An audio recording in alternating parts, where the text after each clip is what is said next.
bienvenue à cette 9e édition de 45 minutes chrono de l'Association du paiement. Je suis Sophia Briouel et aujourd'hui nous allons parler du paiement mobile, de la progression du paiement mobile et des tendances ces dernières semaines en période de crise sanitaire et économique. Pour cela, j'accueille notre invité d'aujourd'hui, Luc Lafont, directeur du développement au sein de la société Pélib. Pélib, une société 100% française créée en 2013 dans le but de créer une alternative des paiements digitaux. Ah, excusez-moi, je suis vraiment désolée, j'ai un petit appel. C'est urgent, je suis vraiment navrée. 2 secondes. Allô ? Oui, Nathalie, je suis en pleine chronique de l'association du paiement. Je suis vraiment pas disponible. C'est quoi l'urgence ? Quoi ? Oh non, mais vous abusez. Il reste 3 jours pour lui acheter son cadeau.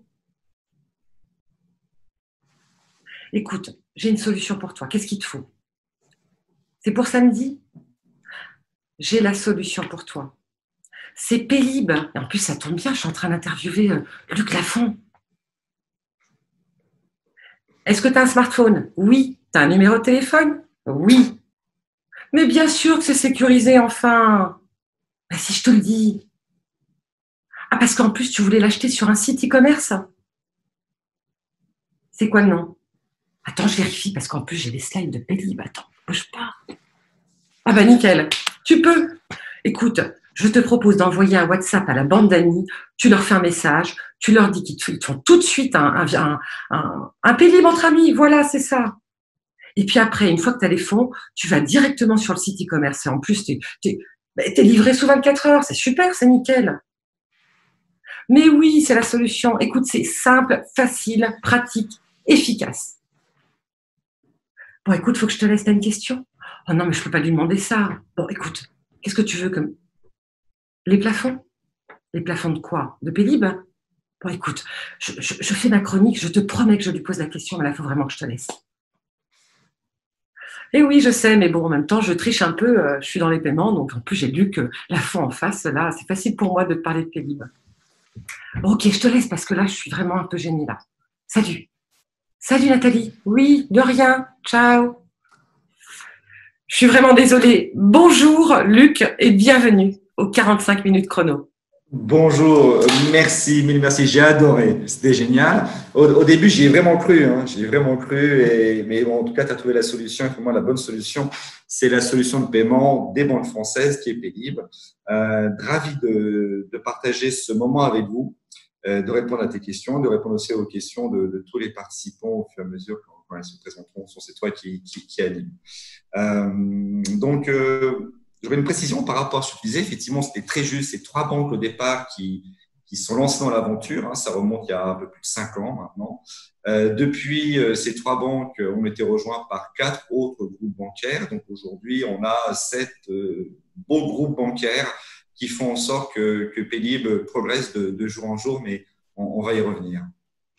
Merci pour ces précisions. Comment allez-vous, Luc ? Je vais super bien. J'espère que tout le monde va bien comme je vais. Voilà, on a tous vécu une période un peu particulière qui continue quand même aussi un peu. Mais écoute, on a un monde à réinventer et c'est quand même génial de se dire qu'on est acteur de ce monde à inventer qui est devant nous. Donc génial. Si ça peut accélérer les choses, voilà. Donc je vais très bien par rapport à ça. Ouais, c'est top. Ouais. Merci Luc. Alors justement, en parlant de cette période que l'on vit tous durant cette crise de ces derniers mois, comment la société Pélib s'est organisée justement ? Alors, Pélib, je rappelle, c'est vrai qu'il y a un bel affichage de Pélib. On a souvent l'impression que c'est plusieurs centaines de personnes. Pélib, on est une structure, on est une petite trentaine de personnes. Donc, en termes d'ADN, on était, entre guillemets, sans savoir déjà préparé à ce qu'il y avait devant nous, de devoir télétravailler, de devoir porter des projets en travaillant tout. Ça peut influer, aussi bien la production que les projets qu'on avait dans les cartons en Covid. Ce qu'on peut retenir quand même dans les éléments très positifs, c'est que ça a probablement accentué le partage entre nous, beaucoup plus besoin de partage, donc des réunions assez régulières. Pour autant, on a aussi constaté qu'on avait besoin de cadrer de mieux en mieux nos réunions parce que quand on passe toute la journée en visio comme nous tous, hein, on voit des fois ça peut devenir pénible. Mais globalement, on a réussi vraiment à bien passer le cap. Le point qu'on retire en point négatif, ou entre guillemets, ce que ne remplace pas ce travail à distance, c'est tous les travails de travail collaboratif. Même s'il y a des outils très intéressants comme Miro, etc., qui permettent de faire le collaboratif, c'est pas comme être autour d'une table et travailler tous ensemble. Et puis pareil aussi pour les réunions de négociation, hein, négocier à distance, on perd un peu de langage corporel. Voilà. Donc, mais mis à part ça, je dirais il y a une fois plus, il y a un nouveau mode de travail hein, qui s'est installé. On va certainement garder du bon de ce qu'on a découvert et récupérer du bon de ce qu'on avait avant aussi. Parce que je pense que le contact humain est vachement important dans nos métiers. Oui, donc une adaptation à la situation, mais en même temps, une nouvelle façon de travailler avec vos collaborateurs et vos partenaires. Oui, absolument. Très bien, merci Luc. Alors on va rentrer un peu dans le vif du sujet, mais avant cela, je reprécise à nos participants qu'ils auront la possibilité de vous poser des questions via le Q&R qui se trouve en bas de l'écran. Vos micros et vos vidéos sont bien entendu coupés, mais ce qui ne vous empêche absolument pas de nous poser vos questions. On sera ravis, en tout cas Luc sera ravi d'y répondre. Alors finalement, toujours dans ce contexte de crise virus Covid-19, hein, quelles sont les offres que vous avez mis en place spécifiques, dédiées à la période ? Alors, juste avant l'entrée dans le Covid, on a lancé, alors c'était pas spécifique, mais j'en parle quand même, on a lancé une application. Hein, jusqu'à maintenant, Paylib n'existait qu'à travers les applications des banques françaises. Et au mois de mars, on a lancé l'application Paylib téléchargeable sur les stores iOS et Android et qui permet de simplifier les parcours quand on veut faire du transfert d'argent de particulier à particulier, comme tu l'as initié tout à l'heure avec ton ami. Donc ça a été, alors c'était de l'amont Covid, mais ça s'est fait au moment du Covid.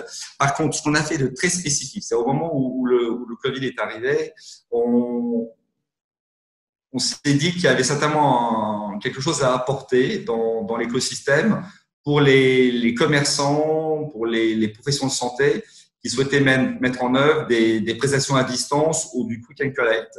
Souvent des personnes qui n'étaient absolument pas équipées en solutions de vente à distance. Donc, on a tout simplement, entre guillemets, ouvert le service de transfert d'argent entre amis au transfert d'argent entre particuliers et professionnels. C'est-à-dire que très simplement, des professionnels ont pu activer le service et se faire payer simplement en communiquant leur numéro de téléphone mobile. Et il y a eu un beau moment d'échange là-dessus. D'ailleurs, le service continue à exister, parce qu'on l'a pas arrêté depuis. Hein. Ça s'est fait avec l'accord des différentes banques de Paylib, puisque ce service était totalement gratuit, aussi bien sûr pour les particuliers qui payaient, mais aussi pour les professionnels qui se faisaient payer. Et on a adressé tout type de métiers, hein, que ce soit, je vous disais, des professionnels de santé, que ce soit aussi des bouchers qui faisaient des click and collect, etc., etc. C'était vraiment un temps assez fort pour nous. Et c'était vraiment du win-win parce que même si c'était gratuit, on s'est mis à avoir des commerçants qui se sont mis à parler de la solution de paiement Paylib à leurs clients. Et là, pour le coup, c'est vachement bien. C'est qu'on retrouve un peu la démarche quand on parle du sans contact carte, où c'est le commerçant qui dit sans contact. Voilà. Et là, c'était aussi un peu la même démarche, hein, où les commerçants disent à leurs clients, si vous voulez me payer à distance, utilisez Paylib, je donne mon numéro de téléphone et c'est Paylib entre amis. Et je vous envoie le lien en plus pour vous montrer comment l'activer dans l'application de votre banque. Oui, donc si je comprends bien, c'est un élan de solidarité dans cette période un peu difficile pour les commerçants, le commerce de proximité, mais en même temps, ça a permis finalement de faire connaître encore plus la solution. Absolument. C'est-à-dire que j'aime pas parler de choses, le mot est pas beau, hein, c'était pas de l'opportunité. Vraiment, au début, c'était de se dire, voilà, on a un truc à faire et ça peut paraître simple à faire et ça va au plus permettre de tester un peu, on en reparlera peut-être, mais quelle est l'appétence du peer-to-peer hein, dans l'environnement professionnel. Donc, ça nous a permis ça. Et puis in fine, effectivement, ça a permis aussi de viraliser autour de Paylib en partant des commerçants. Et honnêtement, en tant que prescripteur, il n'y a pas mieux quand c'est les commerçants qui parlent d'une solution de paiement. Alors c'est vrai que oui, c'est une période qui est un petit peu compliquée, hein, à la fois pour les consommateurs, mais aussi pour le commerce de proximité et les commerçants d'un point de vue global. Bon, il y a eu quand même, avec le relèvement du plafond de carte bancaire, une sorte d'engouement pour ce geste sans contact qui était peut-être un peu encore pas très ancré, en tout cas chez la plupart des consommateurs. Mais là, geste barrière, les gens qui ont peur, qui se disent OK, je fais un paiement sans contact. Est-ce que vous pensez, Luc, que l'engouement justement pour ce geste sans contact va permettre d'ancrer auprès des consommateurs l'utilisation enfin du paiement mobile de manière naturelle? Alors, c'est vrai qu'on aurait pu, on regarde très précisément les stats depuis le relèvement du plafond de 30 à 50 euros, voir si ça affecte, je prends la question à l'envers, est-ce que ça a affecté le développement du paiement mobile? La réponse déjà très simple, c'est non. Il n'y a pas eu d'infléchissement de l'usage du paiement mobile depuis le relèvement du plafond. Pour le coup, le paiement sans contact carte, lui, s'est bien développé parce que de 30 à 50 euros, on ramasse quand même beaucoup plus d'opérations. Mais pour autant, ceux qui étaient déjà utilisateurs du paiement mobile ou qui se sont mis à le tester depuis, les deux cohabitent plutôt pas mal. Et ce n'est pas l'un qui remplace l'autre, du moins à ce stade-là. C'est plutôt un geste qui veut dire voilà, je pose et je paye. Elle avait des niveaux de sécurité un peu différents, mais on n'a pas du tout ressenti un infléchissement des volumes de notre côté, bien au contraire. D'accord, bon, on parlera chiffres effectivement tout à l'heure. Voilà. Mais par contre, pour revenir à ta question, un point important, c'est très clairement le fait que en geste barrière, on a mis en avant le paiement sans contact carte, mais a été mis aussi en avant le paiement mobile. Donc, on a aussi bénéficié de toute la com qui a eu lieu, qui s'est fait autour des gestes barrières pour le paiement, dont faisait partie aussi le paiement mobile. Très bien. Alors, je vais quand même partager des éléments, puisque là, on va parler quand même de parcours. Vous allez nous rappeler un peu sur les 3 usages du paiement mobile au sein de Pélib. Bon, il y en a un effectivement que nous avons visité de manière rapide avec ma copine Nathalie, qui était très embêtée avec cette fête de samedi prochain. Cela étant, il sera intéressant de revoir un peu finalement ce parcours de utilisateur en paiement de proximité dont vous venez de nous parler, hein. Et puis après, peut-être vous parler du paiement entre amis ainsi que du paiement en ligne. Oui, alors effectivement, donc si on rentre un peu dans cette expérience client dans le cadre d'un paiement de proximité, donc le principe, c'est le client approche tout simplement son téléphone mobile du terminal de paiement dès lors que ce terminal est activé en NFC. Si c'est inférieur à 30 euros, il y a un simple bip qui va faire office de fin de transaction et le ticket s'imprime. Donc, je n'ai qu'à apposer mon téléphone pour payer. Donc, ça, c'est un geste qui existe, qu'on appelle le tap. Après, il y a un autre geste, c'est j'ouvre mon application, je pose mon téléphone, je mets mon pouce en termes biométriques et je paye. Donc, on se retrouve dans un geste très proche de celui je sors ma carte et je paye. On est sur un geste en plus de sécurité pour tout le montant. Si je veux pas simplement faire du tap, où là je fais du biotap. Je m'identifie et je pose en même temps. Je m'authentifie et je pose en même temps pour payer.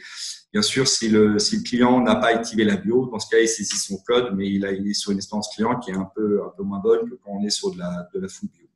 Donc ça, c'est vraiment le parcours classique.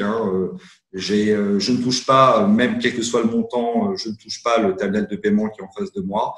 Et c'est la biométrie qui m'authentifie systématiquement. Et en termes de plafond, on est généralement, il y a des banques qui le modulent, mais généralement sur le plafond tout simplement de la carte. Donc je peux faire un achat, si mon plafond le permet, de 2000 euros en utilisant ce geste-là.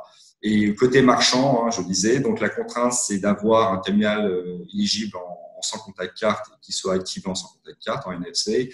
Et puis c'est tout. Ça ne change absolument rien ensuite en termes de process. Donc finalement, si je regarde un peu le parc de terminaux de paiement compatibles NFC, aujourd'hui, on a atteint en tout cas un pourcentage assez intéressant pour que Pélib soit déployé au sein des commerçants.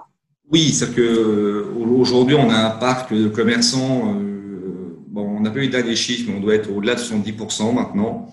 Et il est clair que dès qu'on a un terminal qui est activé en NFC, donc on va dire 7 terminaux sur 10, et ben dès lors, ils peuvent effectivement accepter du paiement Paylib, mais si je suis un peu plus ouvert d'esprit, accepter aussi des paiemts, que ce soit d'Apple Pay ou de Samsung Pay ou de Google Pay, puisque à chaque fois, on est sur une techno NFC. Tout à fait. On reviendra aussi sur la notion de GAFA. Très bien. Alors justement, le paiement entre amis, un petit joke comme pour Nathalie qui a besoin peut-être d'avoir une… Oui. Alors Nathalie, il suffit qu'elle rentre dans l'application de sa banque.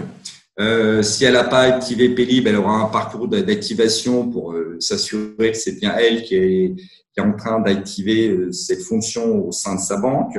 Dès lors qu'elle a activé le service, elle va tout simplement, Nathalie, saisir le montant qu'elle te doit, saisir soit ton nom parce que tu es déjà dans son annuaire, soit le numéro de téléphone et un motif.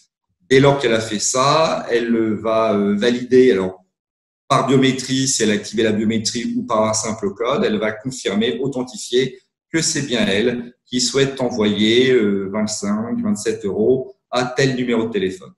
Une fois que cela est fait, on va procéder donc au transfert de fonds vers ton numéro de compte associé à ton téléphone.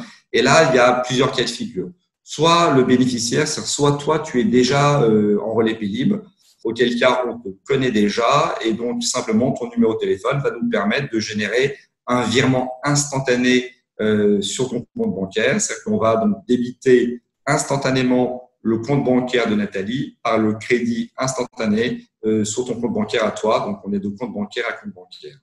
Si le bénéficiaire n'est pas Paylib, n'est pas encore connu de Paylib, le bénéficiaire va recevoir un SMS qui va lui indiquer que tu viens de lui envoyer 25 euros et on va l'inviter en cliquant sur un lien dans le SMS à renseigner son IBAN sur le site Paylib.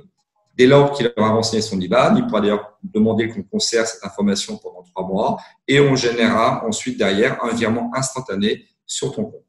Donc, en clair, on voit que l'intérêt de ce parcours, c'est qu'au début, ça démarre simplement avec un numéro de téléphone et un montant et que derrière, on fait un appareillage avec un IBAN, que ça soit pour des clients bénéficiaires qui sont d'une banque Paylib ou ça marche aussi très clairement pour des bénéficiaires qui sont dans une banque non Paylib. Par contre, c'est clair que pour envoyer de l'argent, il faut quand même partir d'une banque Paylib, du moins une banque qui propose dans son application le service de transfert d'argent, donc le Paylib entre amis.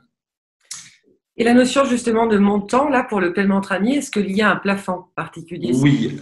Alors, il y a un plafond aujourd'hui qui est communément appliqué pour toutes les banques. On est aujourd'hui à 300 euros par transaction maximum et par jour. Ensuite, il y a certaines banques qui l'ont modulé à la hausse, mais donc le plafond commun est sur 300 euros. Très bien, merci. Alors parlons justement, puisque Nathalie voulait aussi aller acheter sur son site e-commerce un cadeau pour notre amie qui fête son anniversaire. Donc comment elle procède justement? Visiblement, il y a pas mal de grands acteurs de l'e-commerce qui ont la solution Paylib. Comment ça se passe pour le paiement en ligne? Oui, alors effectivement, Nathalie, elle va pouvoir trouver le bouton Paylib qui a été implémenté chez un peu plus de 4000 e-commerçants à l'heure où on parle. Donc, quand on dit implémenter, c'est qu'elle va trouver sur la page de paiement le fameux bouton Paylib. Dès lors qu'elle clique sur le bouton Paylib, elle va avoir une page qui va s'ouvrir, qui va lui demander de renseigner son adresse mail qu'elle a indiquée lorsqu'elle s'est enrôlée dans l'application de sa banque au service Paylib. Elle saisit tout simplement son adresse mail, elle valide et ça va générer automatiquement une notification sur son téléphone mobile. Donc là, on est capable, nous, de faire le lien entre une adresse mail et un mobile. Donc là, elle a une notification qui arrive, ça ouvre l'application Paylib, elle confirme en biométrie que c'est bien elle qui est en train de faire l'achat. Et c'est terminé. Elle revient ensuite sur le site du marchand et la transaction est totalement sécurisée, tant pour le marchand, avec une garantie de paiement puisqu'il y a une authentification forte qui a été réalisée, que pour le porteur, parce que le porteur, à aucun moment en plus, n'aura saisi son numéro de carte. C'est nous qui, entre guillemets, avons émulé derrière une carte une fois qu'elle a fait son authentification. Alors là, je vous parle du parcours le plus long.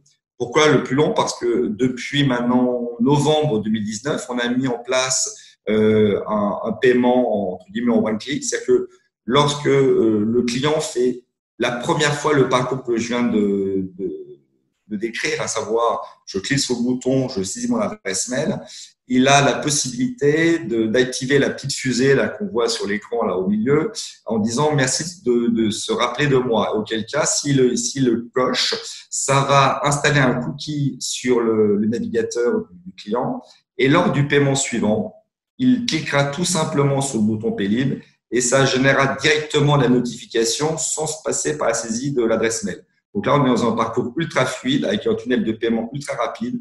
Je clique sur le bouton Paylib, ça réveille mon téléphone, je confirme que c'est moi, la transaction est terminée et totalement sécurisée. Donc effectivement, Nathalie a raison d'utiliser Paylib quand elle va sur un site e-commerçant, puisque elle n'a pas de risque de phishing, à aucun moment elle aura une saisie de numéro de carte qui sera faite. Et pour le commerçant, dans les faits, dans son back-office, il aura une transaction type carte qui lui sera restituée. On restituera un numéro de carte pour alimenter le back-office du commerçant qui ensuite fera le recouvrement de l'opération comme si ça avait été une carte à l'origine. Merci beaucoup, Luc, pour toutes ces précisions et notamment pour Nathalie qui va pouvoir faire ce qu'elle veut ce soir sur son site d'e-commerce. Alors, quelles sont en moyenne les progressions de l'utilisation du paiement mobile en proximité, en ligne et entre amis? Qu'est-ce que vous avez noté d'ailleurs sur la période? Vous m'avez dit tout à l'heure que finalement, sur la période, ça n'a pas forcément bougé parce que c'est la crise, mais comment évolue justement le paiement mobile et son utilisation? Alors, pour ce qui est, donc, si on regarde service par service, donc effectivement le paiement de proximité, le paiement entre amis et le paiement en ligne, ce qu'on peut dire aujourd'hui, c'est que le paiement sans contact a connu une inflexion très claire pendant la crise du Covid, puisque bien sûr il y avait moins de transactions marchandes, donc on est très parallèle à la baisse qu'on a pu connaître dans l'usage carte.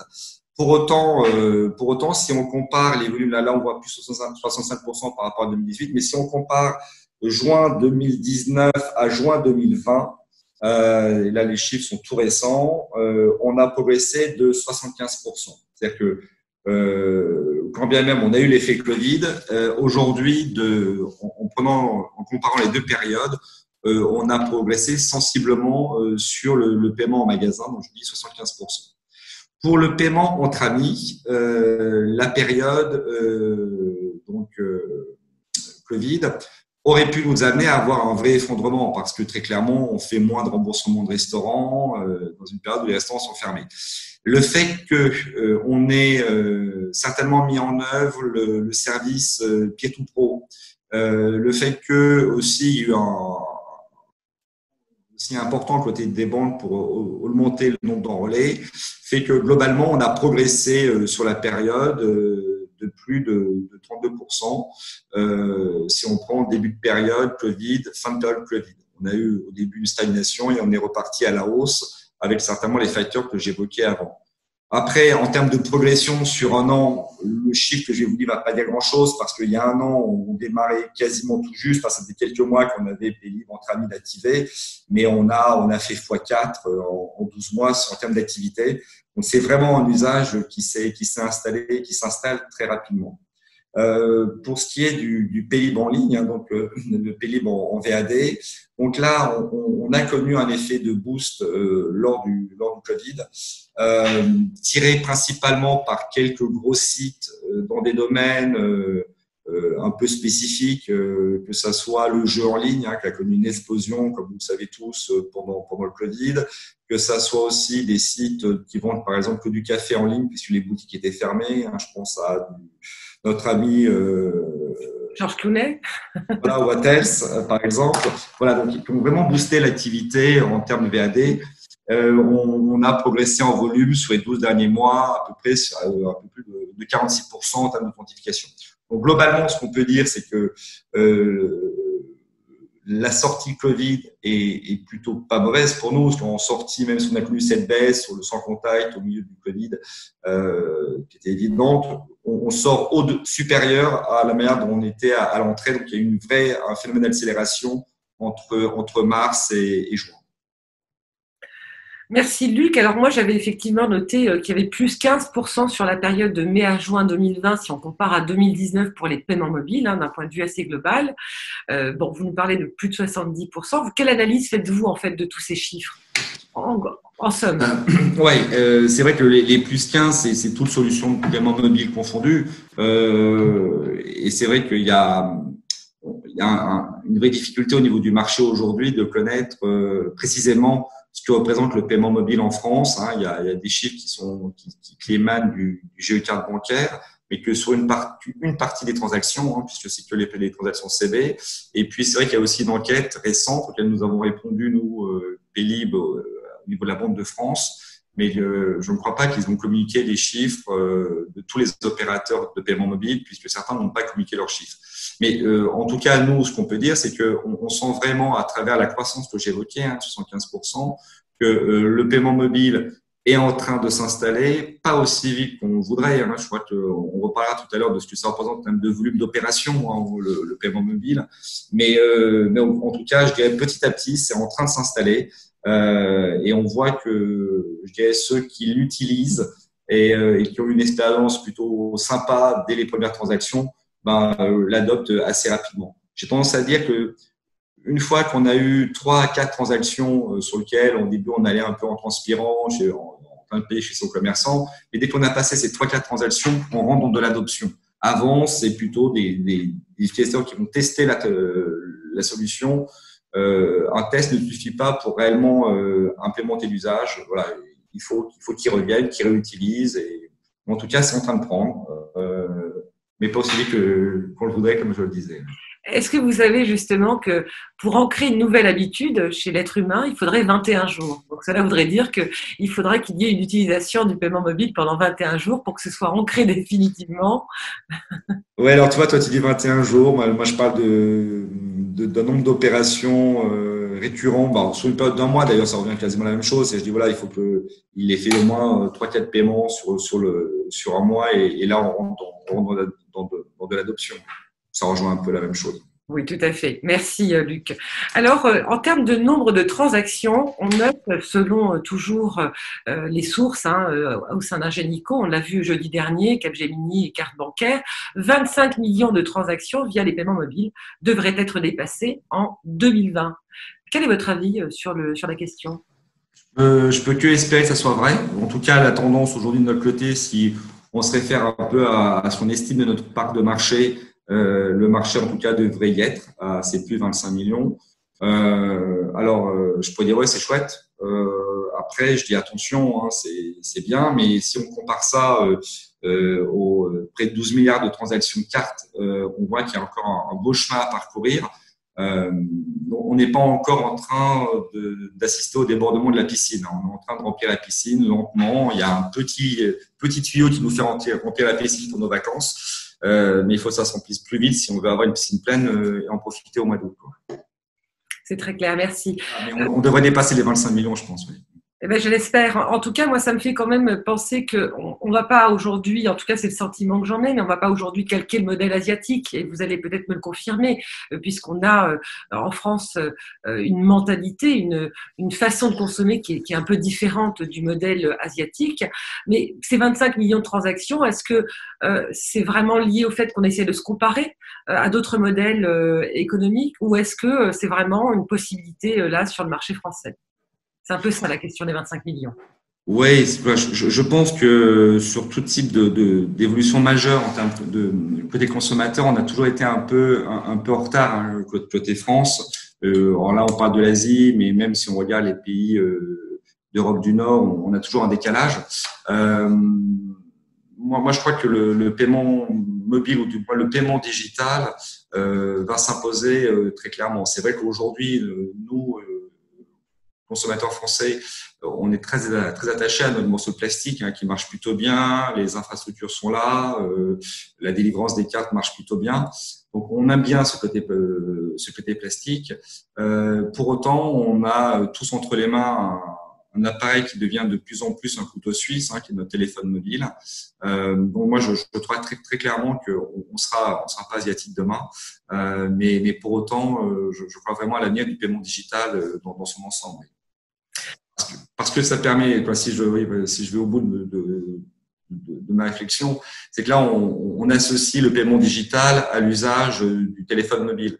Pour moi, c'est la première marche vers une évolution qui ira un peu au-delà, où demain, j'identifierai les personnes non pas parce qu'elles me font de la biométrie, mais au moins du touch, mais je les identifierai autrement et je rendrai de plus en plus le paiement non sensible sur le parcours. Et c'est que le digital qui le permet réellement, ça.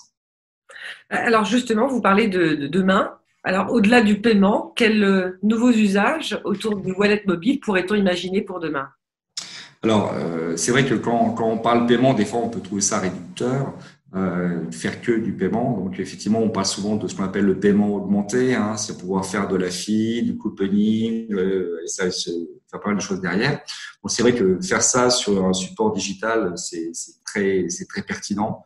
Après, il faut vraiment que cette offre rencontre son marché, hein. Donc, on y travaille, comme d'autres opérateurs. Il y a Samsung qui a été plutôt précurseur, hein, Samsung Pay en la matière. Moi, je crois vraiment, comme je disais juste avant, c'est que on est vraiment sur la première marche avec le téléphone mobile en payant. C'est qu'on est au début du paiement digital. Si je prends les expériences d'Amazon Go et autres, demain, j'ai une authentification qui se fera via de la reconnaissance faciale et qui me permettra de payer quand je sortirai du magasin. Je ne connais pas un autre moyen de paiement hors digital qui permet de le faire. Donc, seul le digital le permet et la première brique, ça reste le téléphone. Donc, pour moi, c'est vraiment la grande évolution qu'il y aura demain. Le sujet qu'on porte, hein, c'est pas juste de faire la techno pour la techno, c'est que souhaitent nos commerçants, qui sont quand même un maillon essentiel dans la chaîne, dans l'écosystème, c'est que le paiement soit sur un process ultra fluide et qu'il n'y ait pas de rupture lors du paiement. La meilleure possibilité d'éviter toute rupture, c'est quand le paiement commence quasiment à disparaître. On n'a plus la rupture, j'ai plus la queue pour être en magasin physique où je suis capable de laisser les produits parce que la queue est trop longue et je passe à autre chose. Ou par exemple, pareil, je suis sur un site e-marchand et je trouve que le parcours de paiement est trop long et je sors. Donc vraiment, le vrai combat de nos marchands, et on doit les accompagner en ce sens, c'est de faire en sorte qu'ils aient un tunnel de paiement ultra fluide, aussi fluide que tous les efforts qu'ils ont fait pour avoir des tunnels d'achat, que ce soit en physique ou en digital. Et une fois de plus, la finalité, c'est quand le paiement devient quasi non visible. Absolument. Alors, ces derniers temps, on a quand même dans l'écosystème, en tout cas, beaucoup de nouveautés, beaucoup d'informations, beaucoup d'initiatives. Et une des initiatives dont je voulais vous parler et vous partager, c'est l'arrivée des cartes à capteurs biométriques. Et j'aimerais savoir si, selon vous, vous pensez que ça va plutôt ralentir ou accélérer le développement du paiement mobile en France. Et j'en profite pour faire un petit clin d'œil à Hervé, il se reconnaîtra. Moi, je pense que c'est plutôt une bonne chose. Pourquoi? C'est parce que très clairement, ça va permettre de plus en plus à l'utilisateur d'associer le paiement à de la biométrie. Ma biométrie me permet de payer.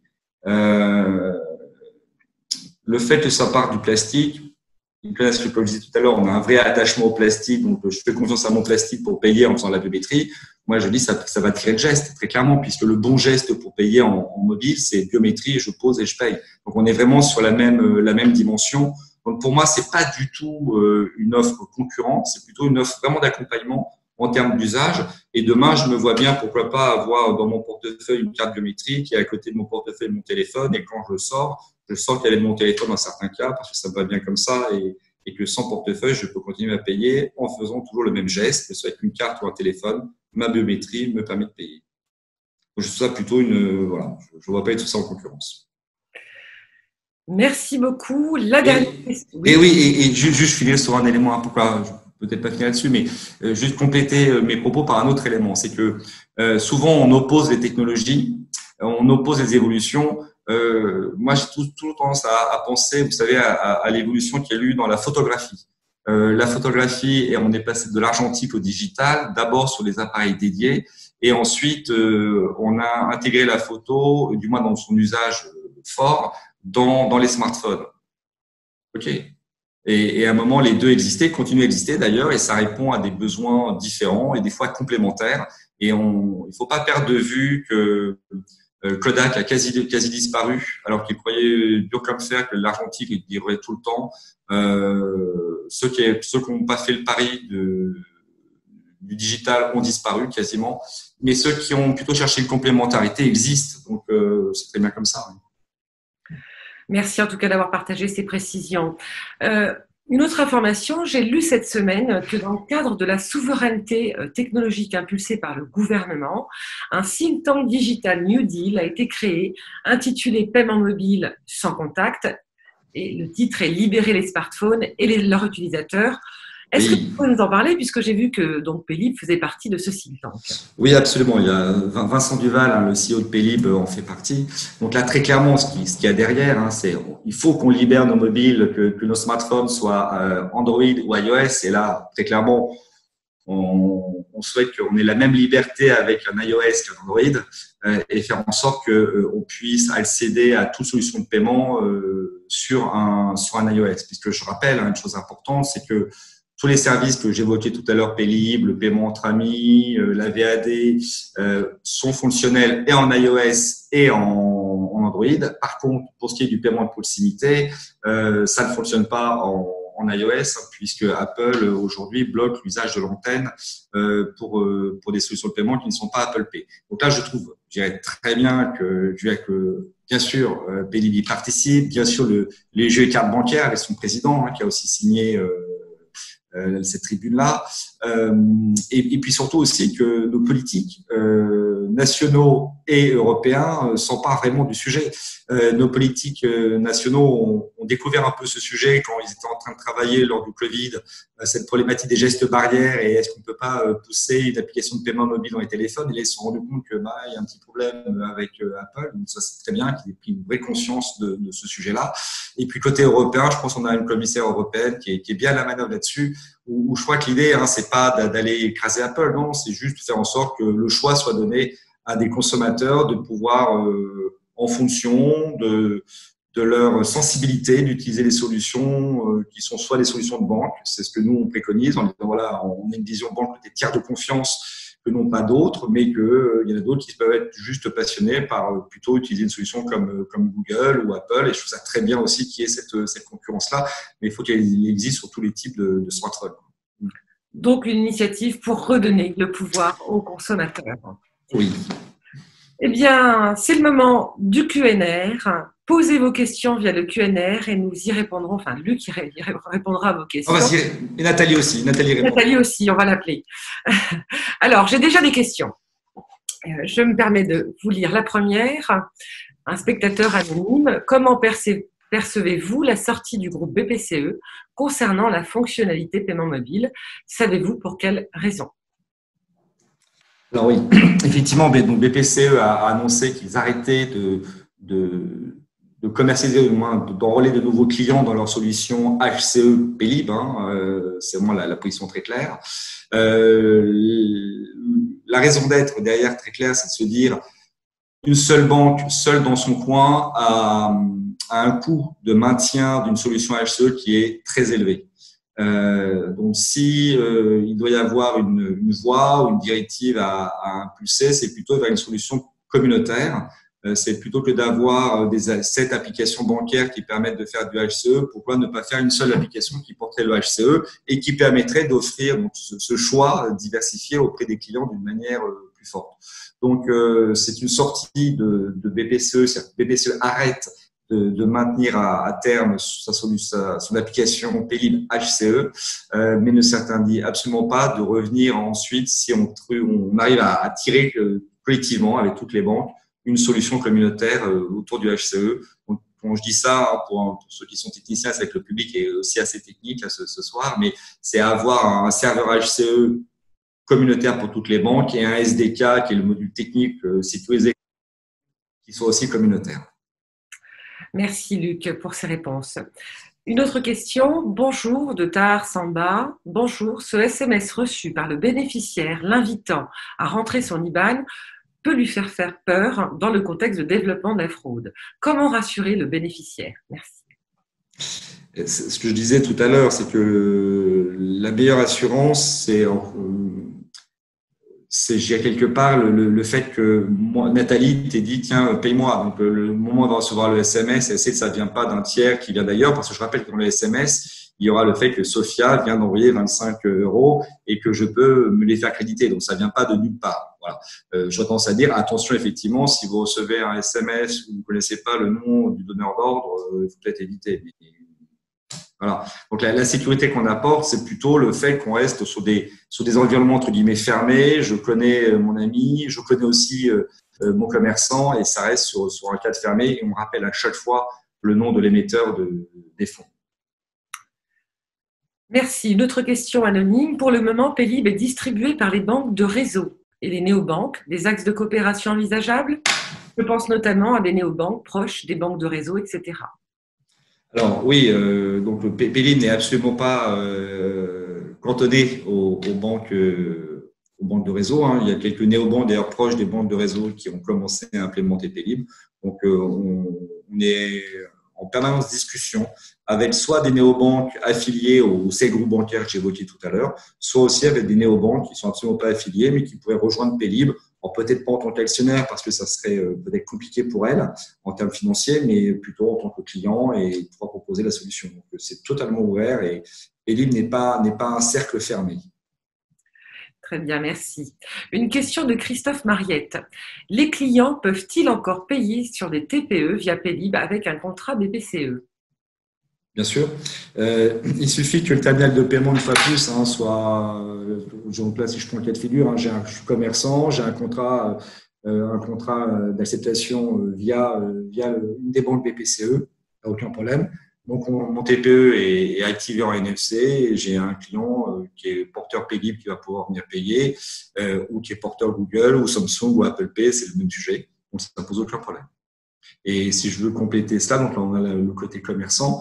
Ici, je suis un porteur BPCE qui a encore son application Paylib parce qu'il a chargé avant l'arrêt. Il peut continuer à payer chez des commerçants puisque BPCE maintient encore la fonction HCE pour les clients qui avaient fait le téléchargement avant. Merci Luc. Une question de notre président Maurice Blanchard. Luc, merci pour ta présentation et bravo à Sophia pour son entrée en la matière. J'ai eu des sueurs froides pendant 30 secondes. Luc, quelles sont les prochaines étapes de Paylib en termes de services? En clair, avez-vous prévu d'autres fonctionnalités? Alors oui, il y a une réflexion autour du paiement du vrai peer-to-pro. Hein, si vous l'aurez compris tout à l'heure, lors du Covid, on a adapté le transfert d'argent de particulier à particulier vers du particulier à professionnel. Mais il y a un vrai sujet autour de où est-ce qu'on va avec jusqu'où on veut aller dans le pro. Donc il y a un certain nombre de sujets sur lesquels on échange avec nos banques, que ça soit pour utiliser l'instant payment via un numéro de téléphone dans des paiements de proximité pour des professionnels, ou à distance, que ça soit par un numéro de téléphone, par un mobile, ou que ça soit aussi sur des sites e-commerce. C'est d'ailleurs le sujet qu'il y a, c'est comment va s'implémenter à terme le SCTIN, c'est-à-dire le virement instantané dans les usages de paiement. Alors c'est vrai, c'est un peu technique, quand même faire très attention, c'est que le Inst, on se dit c'est génial, je peux payer, être payé instantanément. Pour un client lambda, c'est un moyen de paiement, c'est plutôt quelle est la différence entre une carte, un virement et autres. Donc il y a un vrai sujet d'accompagnement marketing. Mais en tout cas, on a des réflexions là-dessus avec des acteurs de l'écosystème, soit aussi des marchands, des banques autour de ces sujets. Eh bien, merci Luc. Nous arrivons en fin de 45 minutes chrono. Je fais un petit clin d'œil à Philippe parce qu'il me propose un clin d'œil gauche ou droit qui se reconnaîtra également. Donc, nous arrivons enfin. En conclusion, très rapidement, Paylib, 3 usages, payer en ligne, payer entre amis et payer en proximité. Un engouement pour le geste sans contact et on espère un geste sans contact qui favorisera l'utilisation du paiement mobile. Un ancrage qui est un petit peu timide, mais qui en tout cas croît progressivement ces dernières semaines. Et puis, bien entendu, un think tank qui veut redonner le pouvoir aux consommateurs pour pouvoir utiliser donc ces fonctionnalités de paiement mobile en proximité comme bon leur semble. Un grand merci à nos nombreux participants, à ceux qui suivent nos rendez-vous hebdomadaires chaque jeudi. Un grand merci à vous Luc pour votre disponibilité. Grand merci à vous tous et puis n'hésitez pas à me contacter de toute manière, ligne ou par mail si vous avez d'autres questions et si vous voulez qu'on trouve certains points. Je serais ravi d'échanger avec vous. Merci encore Luc. Quant à moi, je vous retrouve à la rentrée. C'était la dernière chronique. Luc nous a fait le grand plaisir de clôturer nos 45 minutes chrono. Et ça vous laisse le temps de partir en vacances sereinement. Je vous retrouve à la rentrée en septembre pour de nouvelles chroniques de l'Association du paiement. Continuez à nous suivre sur LinkedIn, car vous aurez probablement la possibilité de revoir toutes nos chroniques en replay durant l'été. En attendant, prenez bien soin de vous et surtout, protégez-vous. À bientôt et au plaisir de vous retrouver en septembre. À bientôt. Au revoir. Au revoir.